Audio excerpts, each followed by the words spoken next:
Have a look in your own eyes. No cure for this one.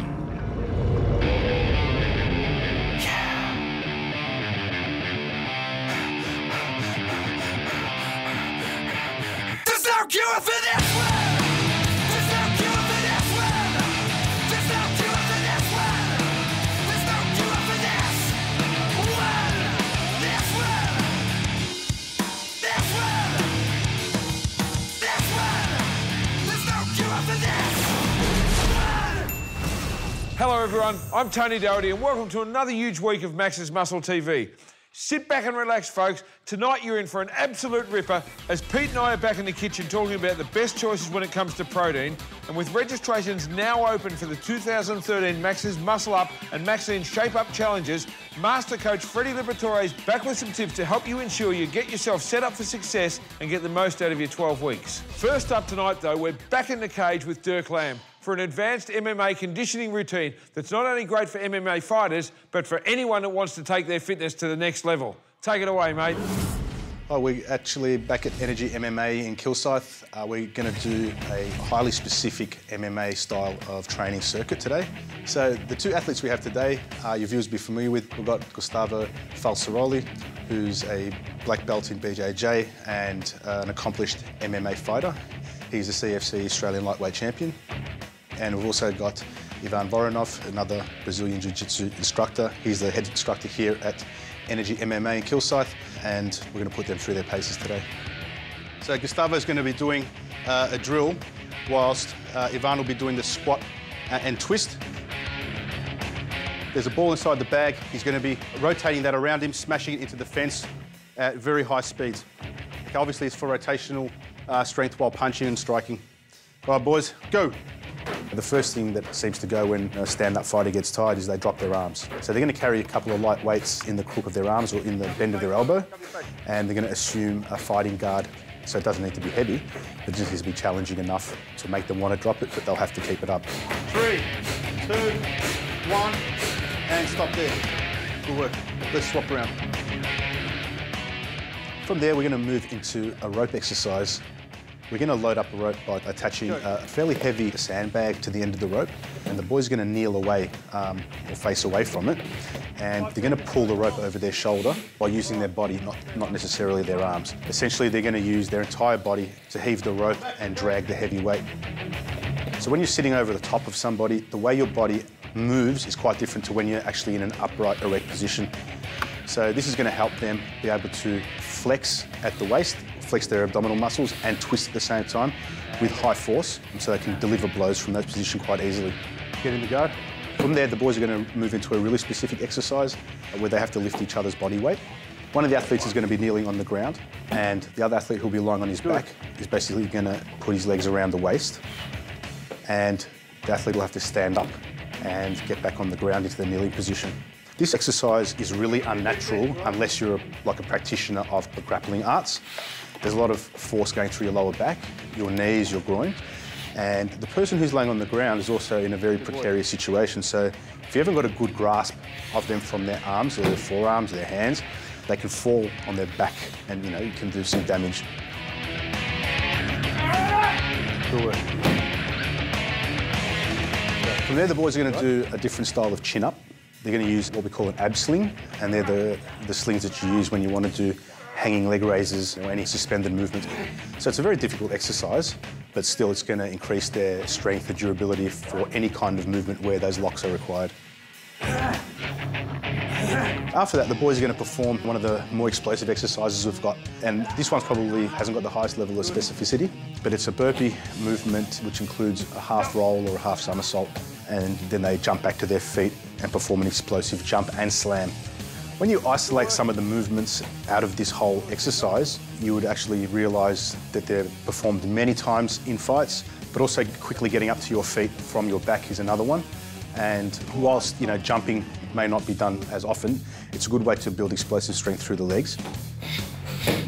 This is going to be one of the other rope exercises we're going to do. We're going to perform a few of these kind of exercises from the ground position.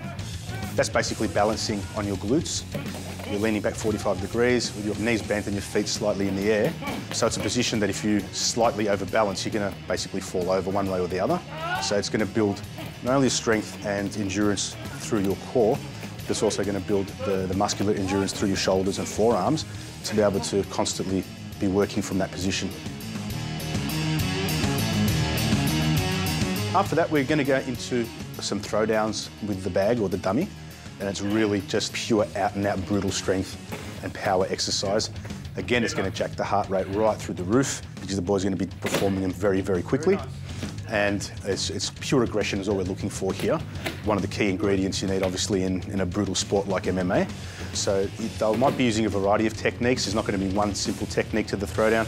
They can use a whole heap of different kind of throws. It's up to them. I just want their work rate to be very high. The boys will next move on to an exercise we will do with what's called a dead ball.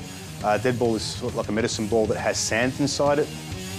They're going to be sitting over the top of a bag, which is supposed to mimic an opponent on the ground. And they're going to throw the ball down in a way that resembles throwing elbows from that top position. The body has to flex and twist at the same time with great force. And by using that ball and throwing it, that's what we can achieve with this drill. We're going to move to the next exercise. The boys are going to do a drill using the cage. They're going to be sitting down at the bottom of the cage, and really they're going to have to try to creep up the wall of the cage by squirming up there using their backs. So basically what this exercise is going to do is enable you to build strength through your legs and through your back, through your core, to be able to get out of a position of getting pinned against the fence. It happens frequently in cage fighting, in an octagon. From there, we've just got a complete and utter shoulder destroyer here. The boy's going to get into a fighting stance for stand-up, and they're going to hold a barbell out in front of them, and they're basically going to push at a very, very rapid speed the barbell out horizontally. So we're going to be using a 12-kilo bar, and that might not seem much to people who are used to using bars in the gym that have 20, 30, 40, 50 kilos on it. But for the type of exercise we're doing, this is a very tough exercise. They're going to be on the balls of their feet. You can't do this drill with flat feet. It's got to be exactly how you would try to do punches in a stand-up situation. And within a 30-second burst of power like that, it's going to take a really huge toll on them anaerobically, so they'll be gasping for air at the end of it. Then we're going to use a dummy bag again, or the throw bag, for the boys to practice some mixed styles of fighting techniques. So whilst the bag's being held up, they're going to deliver some Thai-style knee blows, which would be going into the side of the ribs or the side of their opponent's body. And then they're going to drop down into a takedown and put the bag hard on the ground onto their back, and then they'll scramble over the top of it to be able to get into position to deliver other blows or techniques. Doing this and starting off slowly is going to build up the agility and mobility and flexibility into their hip joint. And as they warm into the exercise, they can start delivering it with real power. So they're going to lift up, out, and then they're going to strike the bag as viciously as they can, and then throw the bag down by transferring it into a takedown. From there, the boys are going to do another exercise with the battle ropes. This time, instead of facing the rope, they're going to be side onto the rope. And then they're going to try to whip the rope whilst they're on their sides without moving laterally or without falling back or forward. This is extremely hard in terms of body control. Every muscle in your body is basically working for you to keep still.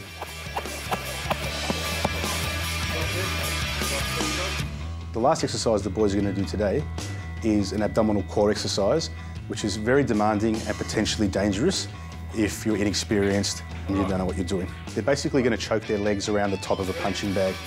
From there, I'm actually going to move the bag so it's swinging in various directions unpredictably. And the boy's going to hang all the way down, only attached to the bag by their feet. And they're going to come and do a sit-up or a crunch across their body and reach their arm around the back of the bag. There's no set time or number. By now, they're going to be really, really tired. Fatigue's going to set in. They're going to want to go home, and we're just going to try to get as many as we can in a safe manner out of them. Good work, boys. How do you feel? Sir. Thanks, sir. I hope I don't see you for a long time. Okay. All right. I hate you, man.